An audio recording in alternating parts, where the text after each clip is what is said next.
Hola, ¿cómo están? Hoy vamos a hablar en este video exactamente de cómo hacer esas presentaciones visuales que muchas veces vemos en determinados lugares y nos parecen súper interesantes, o podemos participar de grandes conferencias en donde la presentación visual realmente no solo que no suma, sino que resta. Así que vamos a hablar un poco de estas cuestiones que hacen a generar presentaciones visuales, sobre todo en los ámbitos que pueden ser escolares, o sea, dentro del aula, pero también en otros espacios en donde podemos tener una situación de mostrar nuestro trabajo o nuestras experiencias áulicas. Así que vamos a hablar de las presentaciones visuales en sus distintas categorías o formas o demás, pero básicamente para generar una buena presentación visual las reglas se repiten. Así que pensemos algunas cosas. Primero que nada, ¿qué es una presentación visual? La presentación visual es lo que típicamente llamamos PowerPoint.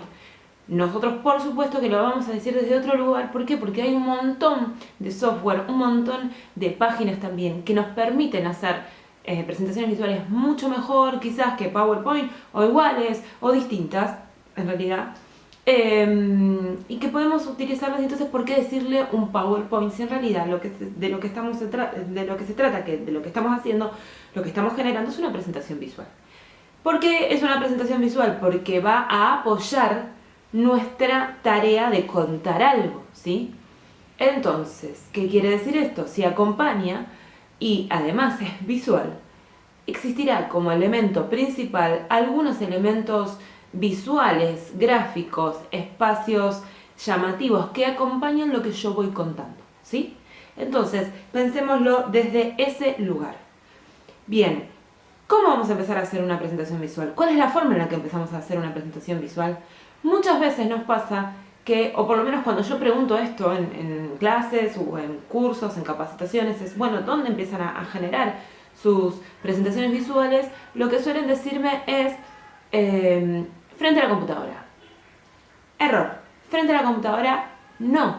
Nosotros vamos a empezar a hacer la presentación visual fuera de la computadora. ¿Por qué? Porque ¿dónde se te ocurren las mejores ideas?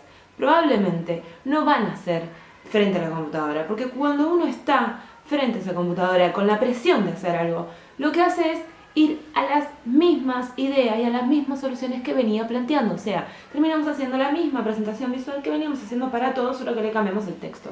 Y la idea es que podamos pensar en situaciones donde tenemos una presentación visual que nos ayuda, que nos apoya, que nos genera una nueva alternativa de presentar un contenido o exponer una situación. Y entonces vamos a necesitar que esa presentación se adapte a esa circunstancia. Entonces, ¿por qué todas las presentaciones iguales? ¿Por qué pensar que siempre pueden ser de una única manera? ¿Por qué pensar siempre en la misma plantilla? Entonces, vamos a pensar la presentación visual en otros lugares. Vamos a poder pensar algo que a mí me gusta llamarlo explorar nuestra propia creatividad y nuestros propios límites concretos y posibles de producción. Entonces, muchas veces tenemos que recurrir a metáforas, a espacios distintos, a cosas distintas para contar, por ejemplo, una historia que cuenta algo que el otro no ve o que uno debe ayudar a que vea. Entonces, exploremos esa alternativa lateral, ese pensamiento lateral que podemos tener y que nos puede generar buenas alternativas de trabajo con respecto a lo que queremos lograr. Entonces, pensemos principalmente, y esto lo podemos hacer fuera, muchas veces nuestras mejores ideas se nos ocurren, a mí por ejemplo se me ocurren cuando me estoy yendo a dormir, cuando estoy corriendo. Digamos, hay determinadas circunstancias en donde exceden, digamos, al espacio y decir, bueno, ahora me tengo que poner a pensar en tal cosa que tengo que hacer, porque ahí es cuando se nos ocurren las peores ideas, básicamente. Entonces vamos a pensar en esas ideas en otros lugares, ¿sí? Entonces, ¿qué tenemos que pensar? ¿Cuáles son esas ideas con fuerza que necesito que queden claras en esa presentación visual? ¿Sí? Esto es uno de los pasos más importantes para poder empezar a pensar esa presentación visual. Bueno, ¿cuáles son las ideas más importantes? Esas ideas fuerzas que yo necesito que queden claras en mi presentación visual.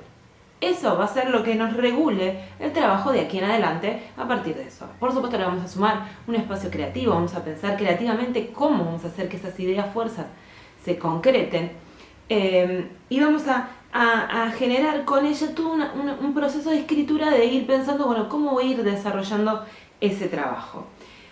Todo este espacio me va a permitir en primera instancia establecer objetivos, ¿sí?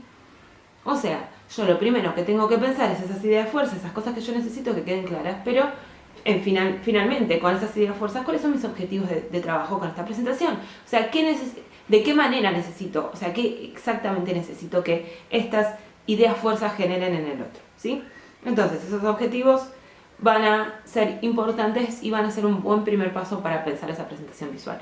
Luego vendrán esos momentos de conocer a nuestros destinatarios. Esto quiere decir tener muy en cuenta y en claro quiénes son mis destinatarios. Si yo no sé quiénes son mis destinatarios, si yo no tengo en cuenta a mis destinatarios, probablemente piense que la misma presentación visual servirá para todos.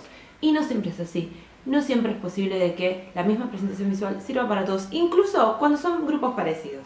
Podemos tener niños y niñas de la misma edad, de barrios parecidos, hasta de la misma escuela, pero los grados son distintos, los años son distintos. Y ahí ya implica otra alternativa. Pongámosle, a un grupo le engancha mucho algún personaje de la televisión y a otro no. Con uno haremos una presentación visual que tenga ese personaje y en otro no, por ejemplo. O por supuesto no va a ser lo mismo una presentación visual que piense para una cuestión áulica con mis estudiantes a una presentación que tiene que ver con un espacio académico, por ejemplo, ¿sí? Entonces, esto sí es importante tener en cuenta. Conocer el destinatario es como un paso súper importante. Después vamos a tener que definir cuál es el mensaje principal, es decir, cuál es esta idea fuerza de la que hablábamos primero, pero en forma de mensaje. O sea, pienso cuál es el mensaje concreto, más contundente que yo necesito que me quede claro al otro destinatario, que el destinatario lo tenga muy en cuenta y que sepa de ese detalle, de ese mensaje se trata esta presentación o este espacio en donde yo estoy hablando. Por supuesto, después le voy a establecer una estructura lógica. Esto quiere decir que voy a pensar cómo voy a desarrollar ese tema, qué va primero, qué va después, qué va por último, cómo cierro el tema, ¿sí? Toda esta estructura lógica, por supuesto que la voy a tener que pensar. Y luego tengo que pensar en ese contenido llamativo, en ese contenido que visualmente va a ser interesante, que me va a gustar, que voy a hacer de que el otro me preste atención. Más allá de que yo le ponga onda o no a mi interlocución, la realidad es que ese contenido llamativo debe ser importante en función de que estamos hablando, como muchas veces lo repito y lo digo todo el tiempo, de una sociedad de la información, una sociedad del conocimiento que transita y potencia sus intervenciones a partir de la imagen. Entonces debemos sí o sí pensar en ese contenido llamativo muy cautelosamente, ¿sí? Entonces, por supuesto ustedes tienen que pensar que esas presentaciones visuales podrán tener dos formatos distintos, que esto quiere decir una presentación que acompaña una interlocución, o sea, como está en donde yo estoy hablando y hay entonces una posibilidad de una apoyatura gráfica. Y después está aquella otra presentación que deviene en realidad en un material digital, o sea, una presentación que después circula por la web y entonces allí hay que ponerle mucho más texto. Esto vamos a pensarlo ahora en esta próxima etapa, en esta última parte de cómo hacer una presentación visual, ¿sí? Vamos por la segunda parte.